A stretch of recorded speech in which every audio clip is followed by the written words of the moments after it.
The philosophy of liberty is based on the principle of self-ownership. You own your own life. To deny this is to imply that another person has a higher claim on your life than you do. No other person or group of persons own your life, nor do you own the life of others.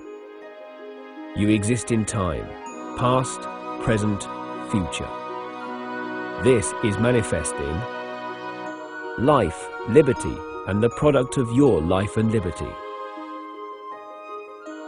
To lose your life is to lose your future. To lose your liberty is to lose your present. And to lose that product of your life and liberty is to lose that portion of your past that produced it. A product of you, life and liberty is your property. Property is the fruit of your labor, the product of your time, energy and talents. Property is that part of nature which you turn to valuable use. Property is the property of others that is given to you by voluntary exchange and mutual consent. Two people who exchange property voluntarily are both better off, or they wouldn't do it. Only they may rightfully make that decision for themselves. At times, some people use force or fraud to take from others without voluntary consent. The initiation of force or fraud. To take life is murder. To take liberty is slavery. And to take property is theft. It is the same whether these actions are done by one person acting alone, by the many acting against the few, or even by officials with fine hats. You have the right to protect your own life, liberty, and justly acquired property from the forceful aggression of others. And you may ask others to help defend you. But you do not have the right to initiate force against the life, liberty, and property of others. Thus, you have no right to designate some other person to initiate force against others on your behalf. You have the right to seek leaders for yourself, but you have no right to impose rulers onto others.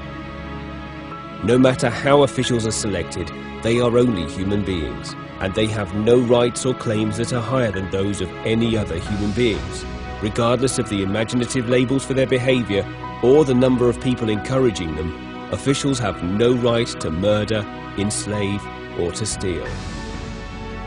You cannot give them any rights that you do not have yourself.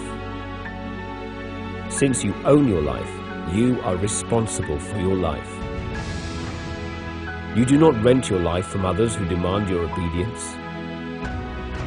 Nor are you a slave to others who demand your sacrifice. You choose your own goals based on your own values. Success and failure are both the necessary incentives to learn and grow. Your actions on behalf of others or their actions on behalf of you is virtuous only when it is derived from voluntary, mutual consent. For virtue can exist only when there is free choice. This is the basis of a truly free society. It is not only the most practical and humanitarian foundation for human action, it is also the most ethical. Problems in the world that arise from the initiation of force by government have a solution.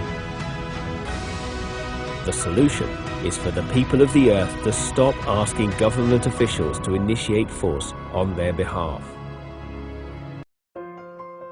Evil does not arise only from evil people, but also from good people who tolerate the initiation of force as a means to their own ends. In this manner, good people have empowered evil people throughout history. Having confidence in a free society is to focus on the process of discovery in the marketplace of values, rather than to focus on some imposed vision or goal.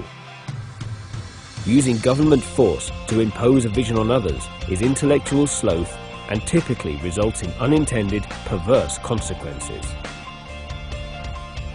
Achieving a free society requires courage to think, to talk, and to act, especially when it is easier to do nothing.